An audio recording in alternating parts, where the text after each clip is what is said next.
الله من الشيطان الرجيم. بسم الله الرحمن الرحيم. كذبت قوم نوح المرسلين. كذبت جھٹلایا قوم نوح کی قوم نے المرسلین بھیجے ہوئوں کو، رسولوں کو۔ یہاں پر اللہ تعالیٰ نے یہ ذکر فرمایا کہ نوح کی قوم نے تمام رسولوں کو جھٹلایا، اس لیے کہ کسی ایک نبی کا انکار وہ تمام انبیاء علیہم السلام کا انکار ہے۔ اس لیے کہ تمام انبیاء علیہم السلام کی دعوت ایک ہے، اللہ کی وحدانیت کی، توحید کی، رسالت کی، آخرت کی۔ تو جب کسی ایک نبی کا انکار ہے تو گویا کہ تمام انبیاء علیہم السلام کا انکار ہے۔ اذ قال لهم، جب کہا ان سے، اخوہم، ان کے بھائی، نوح نے، الا تتقون، کیا تم ڈرتے نہیں ہو؟ تو نوح علیہ السلام کو ان کا بھائی قرار دیا اللہ نے۔ اس کا مطلب یہ ہے کہ حضرت نوح علیہ السلام اسی خاندان، اسی قوم، اسی قبیلہ میں پیدا ہوئے، اسی میں پرورش ہوئی، اسی میں پروان چڑھے، تو اس حساب سے اللہ تعالیٰ نے نوح علیہ السلام کو ان کا بھائی قرار دیا۔ انی لکم رسول امین، بے شک میں تمہارے لیے رسول ہوں، امانت دار۔ رسول کہتے ہیں جو پیغام لانے والا ہوتا ہے۔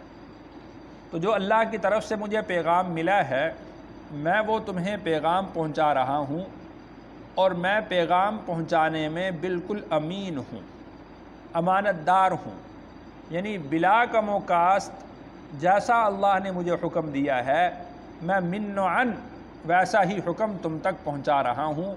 اس میں کسی قسم کی تحریف، کسی قسم کی تبدیلی یا اپنی طرف سے کسی بات کا اضافہ نہیں کر رہا، جیسے اللہ نے مجھے حکم دیا ہے ویسے کا ویسے میں تم لوگوں تک پہنچا رہا ہوں۔ فاتقوا اللہ، پس تم اللہ سے ڈرو، واطیعون، اور تم میری پیروی کرو۔ وما اسألکم علیہ من اجر، وما اسألکم، اور میں نہیں سوال کرتا تم سے، علیہ، اس پر، من اجر، کسی بھی بدلے کا، تم سے کوئی معاوضہ نہیں مانگ رہا، تم سے کوئی فیس وصول نہیں کر رہا، تم سے تمہاری جائیداد زمینوں سے حصہ نہیں مانگ رہا۔ وما اسألکم علیہ من اجر، تم سے میں کسی بدلے کا روادار نہیں ہوں، کسی بدلے کا مطالبہ نہیں کر رہا، کسی بدلے کا سوال نہیں کر رہا۔ یہاں پر جو من اجرن فرمایا ہے، تو یہاں پر یہ تنوین تنکیر کی ہے۔ اس کا مطلب کہ ایک ذرہ چیز کا میں تم سے روادار نہیں، ایک چھوٹی سی چیز کا بھی تم سے بدلہ میں طلب نہیں کر رہا۔ ان اجری الا علی رب العالمین، میرا بدلہ تو رب العالمین پر ہے۔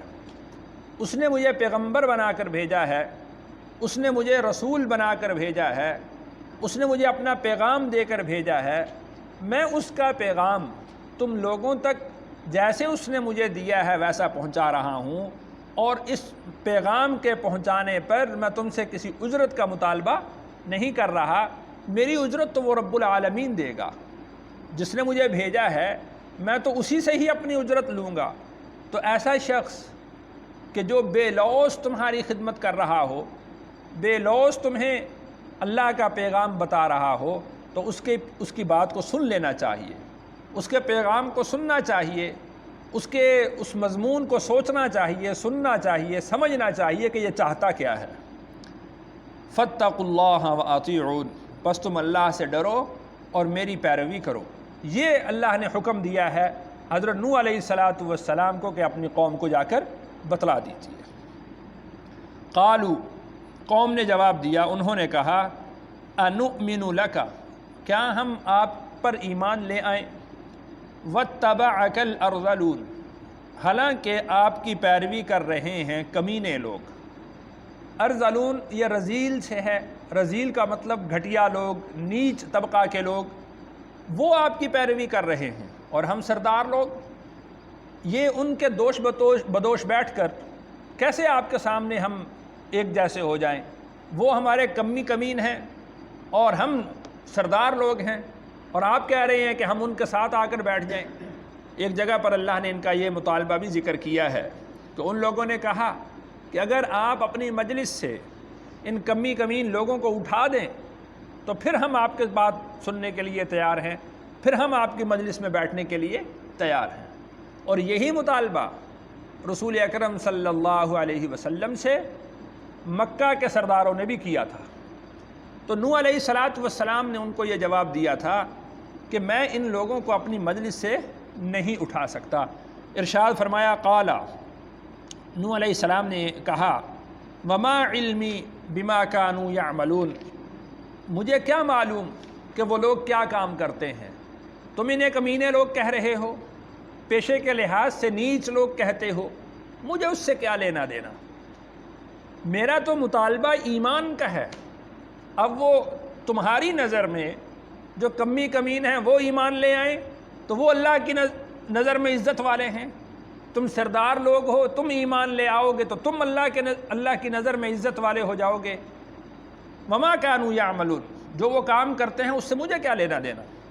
ان حسابهم الا على ربی، ان کا حساب تو اللہ کے پاس ہے، ان کا جیسا جو پیشہ ہے، جو ان کا کام ہے، جو ان کا روزگار ہے، ان حسابهم الا علی ربی، اس کا حساب تو رب پر ہے۔ لو تشعرون، کاش کہ تم اس بات کو سمجھتے۔ اب دیکھیں کہ میری پیروی کرنے والے تمہاری نظر میں وہ لوگ ہیں کہ جو نیچ پیشہ سے تعلق رکھنے والے، تو یہاں سے تمہیں سمجھ لینا چاہیے کہ میرا مطالبہ وہ سرداروں کو اپنے ماتحت کرنے کا نہیں ہے، سرمایہ داروں کو اپنے ماتحت کرنے کا نہیں ہے، میرا مطالبہ تو ایمان کا ہے۔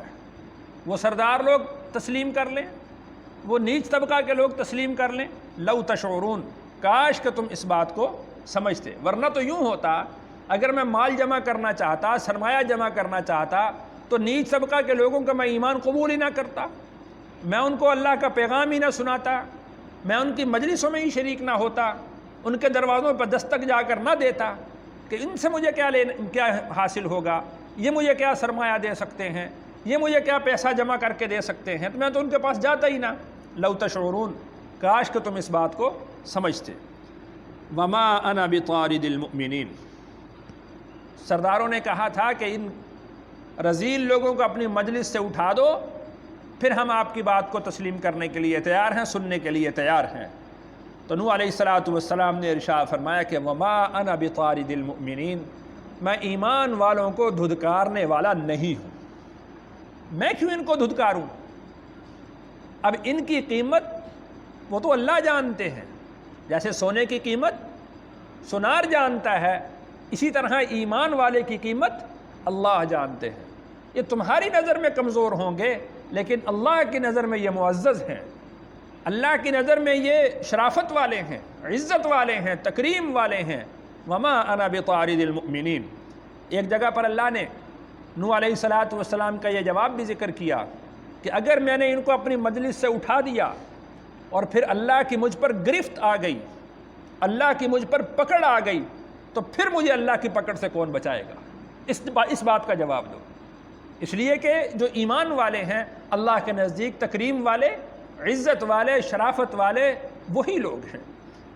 ان انا الا نذیر مبین، میں تو کھول کھول کر ڈرانے والا ہوں، بتانے والا ہوں۔ تمہارے لغو قسم کے مطالبات ماننا وہ میرے ذمہ لازم نہیں ہے۔ اللہ نے جو مجھے پیغام دیا ہے میں نے وہ پیغام تمہیں کھول کھول کر بیان کر دیا ہے۔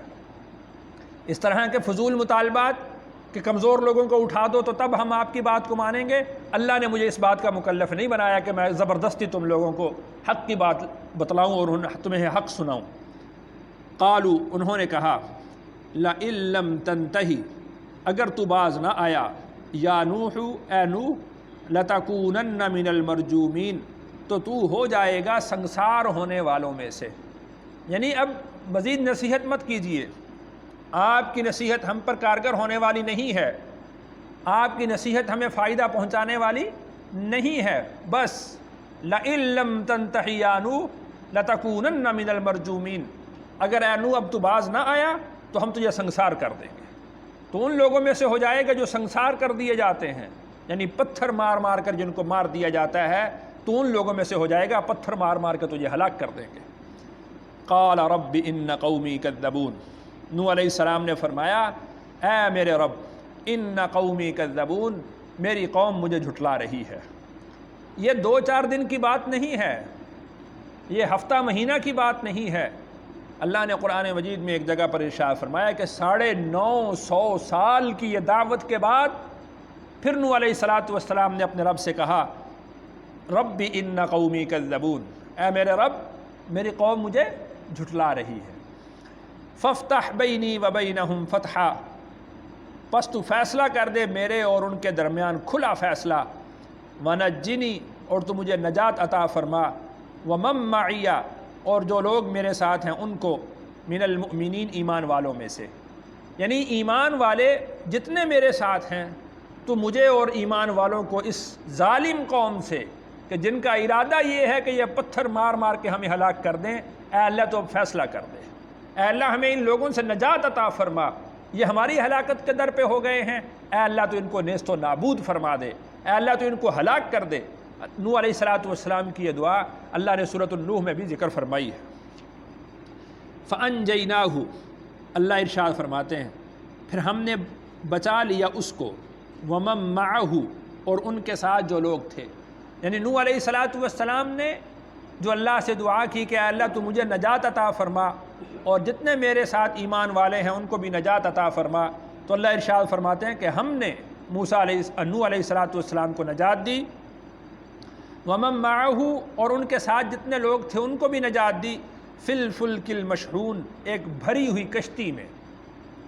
اس کی بڑی تفصیل 12ویں پارے میں گزر چکی ہے کہ اللہ تعالیٰ نے نوح علیہ السلام کو ایک کشتی بنانے کا حکم دیا، اور پھر جب تندور کے اندر سے، زمین کے اندر سے، آسمان سے، ہر طرف سے پانی پانی ہو گیا تو وہ سارے کے سارے لوگ ہلاک ہو گئے، پانی کے اندر غرق ہو گئے، تو وہی لوگ بچے کہ جو کشتی کے اندر سوار تھے۔ تو اللہ ارشاد فرماتے ہیں کہ ہم نے ان کو بھری ہوئی کشتی کے اندر نجات دے دی۔ ثم اغرقنا بعد الباقین، پھر ہم نے غرق کر دیا باقی لوگوں کو اس کے بعد۔ ان فی ذلک لآیہ، بے شک اس میں البتہ نشانی ہے، وما کان اکثرهم مؤمنین، اور ان میں سے اکثر لوگ ایمان لانے والے نہیں ہیں، وان ربک لہو العزیز الرحیم، اور بے شک تیرا رب زبردست ہے اور رحم کرنے والا ہے۔ نشانی اس میں کیا ہے؟ اگر ہم حضرت نوح علیہ السلام کے واقعہ کو ذرا تفصیل سے پڑھیں تو اس میں ہمیں یہ بات نظر آتی ہے کہ نوح علیہ السلام کا بیٹا آنکھوں کے سامنے غرق ہو رہا ہے۔ نوح علیہ السلام اللہ سے دعا کر رہے ہیں، اللہ یہ تو میرا بیٹا ہے، میرے اہل میں سے ہے، اور تیرا وعدہ یہ تھا کہ تیرے اہل کو ہلاک نہیں کروں گا۔ تو اللہ جل شانہ نے حضرت نوح علیہ السلام کو اس بات پر تنبیہ فرمائی کہ یہ تیرا اہل نہیں ہے، انہ لیس من اہلک، یہ تیرے اہل میں داخل نہیں۔ تو دین کے اندر وہ نسب کام نہیں دیتا، دین کے اندر رشتہ داری کام نہیں دیتی، دین کے اندر ایمان اور اعمال صالحہ کام دینے والے۔ کوئی شخص کسی کے آسرے پہ نہ رہے، اپنے اعمال کرے، اپنا ایمان کامل کرے، اپنی محنت کرے، اللہ کو راضی کرنے کی کوشش کرے۔ فاتقوا اللہ ما استطعتم، اللہ نے خود ارشاد فرمایا تم تقوی اتنا اختیار کرو جتنی تم میں طاقت ہے، جتنی آدمی کو بساط دی گئی ہے اتنا وہ تقوی اختیار کرے، اتنا وہ آگے بڑھے، آگے چلے، وہ رشتہ داریوں پہ نہ رہے کہ میرا فلاں رشتہ دار ہے، میرا فلاں رشتہ دار ہے۔ یہاں تک کہ رسول اکرم صلی اللہ علیہ وسلم نے خود اعلان فرمایا ہے کہ قیامت کے دن سب نسب ختم ہو جائیں گے سوائے میرے نسب کے، میرا نسب باقی رہے گا، میرا نسب قیامت کے دن بھی کام آئے گا۔ لیکن اس کے باوجود رسول اللہ صلی اللہ علیہ وسلم حضرت فاطمہ الزہرا رضی اللہ عنہا سے فرماتے ہیں کہ اے بیٹی اپنے اعمال کرو۔ ایک روایت میں آتا ہے کہ حضرت زینب رضی اللہ عنہا کا انتقال ہو گیا رسول اللہ صلی اللہ علیہ وسلم کی حیات مبارکہ میں، تو آپ علیہ جب ان کو دفنایا گیا تو آپ علیہ السلام حضرت زینب کی قبر پر کھڑے ہوئے اور قبر سے مخاطب ہوئے اور کہا کہ اے قبر تجھے معلوم ہے کہ تیرے اندر کس کو رکھا جا رہا ہے؟ تو قبر نے جواب دیا کہ میں حسب نسب کی چیز نہیں ہوں، حسب نسب کی جگہ نہیں ہوں، میں تو اعمال کی جگہ ہوں، یہاں پر تو اعمال کام آنے والے۔ تو رسول اللہ صلی اللہ علیہ وسلم کا نسب قیامت میں کام دے گا، وہ شرافت اور عزت اور فخر کا باعث ہوگا، لیکن اس کے باوجود بھی رسول اللہ صلی اللہ علیہ وسلم اپنی صاحبزادی سے فرما رہے ہیں کہ اعمال کرنا، اعمال کام دیں گے۔ تو نوح علیہ السلام کے واقعہ سے بھی ہمیں یہی بات معلوم ہوتی ہے کہ نوح علیہ السلام کا بیٹا ہے، اللہ ارشاد فرما رہے ہیں کہ انہ لیس من اہلک، یہ تیرے اہل میں سے نہیں ہے، آپ ان کے لیے دعائے مغفرت نہیں کر سکتے۔ اسی طرح حضرت ابراہیم علیہ السلام کا واقعہ ہم نے جو کل پڑھا، حضرت ابراہیم علیہ السلام کے والد کے بارے میں اللہ نے منع کر دیا ابراہیم علیہ السلام کو کہ اپنے باپ کے لیے آپ دعائے مغفرت نہیں کر سکتے۔ اللہ تعالیٰ سے دعا ہے